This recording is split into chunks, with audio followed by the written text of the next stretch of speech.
आज के मनन चिंतन का विषय है सन्मति का सुसमाचार, उसका अध्याय 12 पद संख्याएं 38 से 42 तक, जो कि हमें योनस के चिन्ह के बारे में कहता है। उस समय कुछ शास्त्री और फरीसी ईसा से बोले, गुरुवर, हम आपके द्वारा प्रस्तुत कोई चिन्ह देखना चाहते हैं।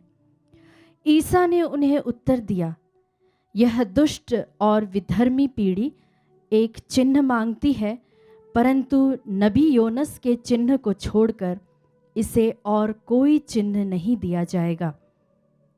जिस प्रकार योनस 3 दिन और 3 रात मत्स्य के पेट में रहा, उसी प्रकार मानव पुत्र भी 3 दिन और 3 रात पृथ्वी के गर्भ में रहेगा।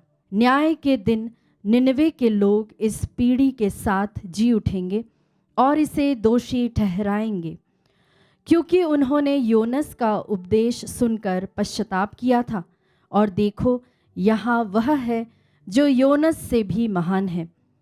न्याय के दिन दक्षिण की रानी इस पीढ़ी के साथ जी उठेगी और इसे दोषी ठहराएगी, क्योंकि वह सुलेमान की प्रज्ञा सुनने के लिए पृथ्वी के सीमांतों से आई थी, और देखो, यहाँ वह है जो सुलेमान से भी महान है। क्रिस्त में मेरे प्यारे भाई और बहनों, आज का जो वचन है वह हमें बहुत सी बातों पर ध्यान देने के लिए कहता है।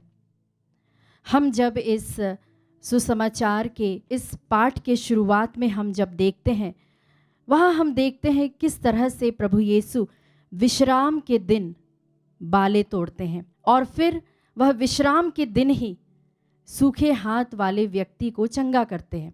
और देखते हैं जहाँ पर फरीसी और शास्त्री लोग प्रभु यीशु को बेल्ज़ेबुल के घराने से उन्हें कहते हैं, उनके ऊपर दोषारोपण करते हैं, और तत्पश्चात प्रभु उन्हें जो अच्छे फल है उसके बारे में बताते हैं।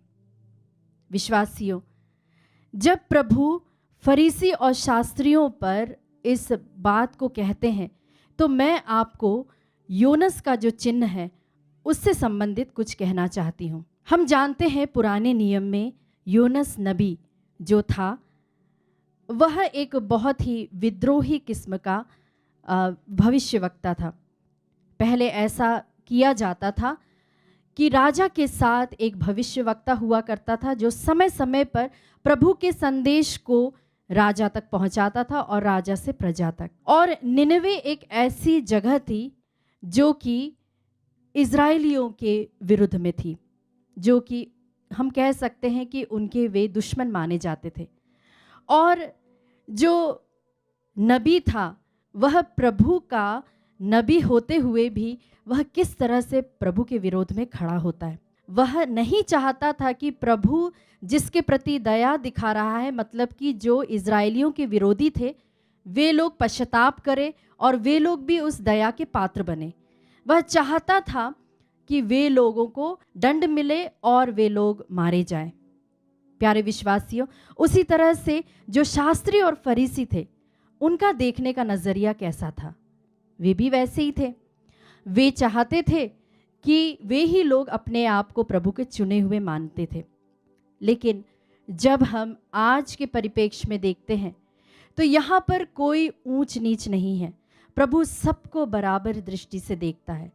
और दूसरी बात जो हम देखते हैं वह है, जो योना था, जब वह नाव पर चढ़ता है और जब उसे पता चलता है कि उसके कारण ही इस प्रकार की आंधी आ रही है, तो वह उन लोगों से कहता है जो कि गैर यहूदी थे, उनको कहता है कि तुम मुझे पानी में फेंक दो। आप देखिए वह किस तरह का जिद्दी व्यक्ति था। अगर वह चाहे तो प्रभु से वह पश्चाताप करते हुए वह ये बोल सकता था कि प्रभु मुझे क्षमा कर दे, क्योंकि मैं तारसुस की ओर जा रहा हूँ, जो कि जस्ट ऑपोजिट डायरेक्शन में है। जो कि निनवे उसको जाना था, लेकिन उसने तारसुस जाना पसंद किया, क्योंकि वह नहीं चाहता था कि वह निनवे जाए। और उसने यह नहीं कहा कि प्रभु मुझे क्षमा कर दे कि मैं तेरे विरुद्ध खड़ा हुआ, लेकिन वह अपनी जिद में कहता है कि तुम मुझे पानी में फेंक दो, ताकि वह वहाँ पर मर जाए, लेकिन वह किसी भी हाल में निनवे नहीं जाना चाहता था।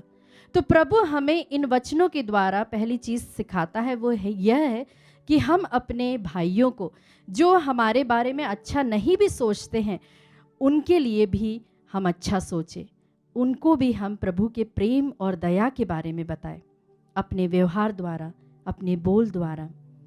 और हम देखते हैं फिर एक ऐसा समय आता है उसके जीवन में जहाँ पर जो एक मच्छ है उस नबी को निगल जाता है। तो ये जो 3 दिन और 3 रात का समय है, मैं इसे हमारे जीवन के डार्क नाइट से कंपेयर करना चाहती हूँ। ये वो समय है जब हम ऐसी परिस्थितियों के बीच में फंस जाते हैं, जब हमारे पास और कोई ऑप्शन नहीं रह जाता, इसके बजाय कि हम प्रभु को पुकारें। विश्वासियों, अगर हम ऐसी परिस्थिति में हैं तो हम आज प्रभु से कृपा मांगे, प्रभु से हम दया मांगे, क्षमा मांगे और प्रभु से कहे कि प्रभु हमें उन परिस्थितियों से बाहर निकाले। आप विश्वास करें मेरे प्यारे भाइयों और बहनों, जो ये नकारात्मक हमारी परिस्थितियां हैं, वे सकारात्मक रूप से हमारे लिए कार्यान्वित हो जाएंगे। जो हमारे लिए दुख दर्द का कारण है, वह हमारे लिए मुक्ति का प्याला बन जाएगा।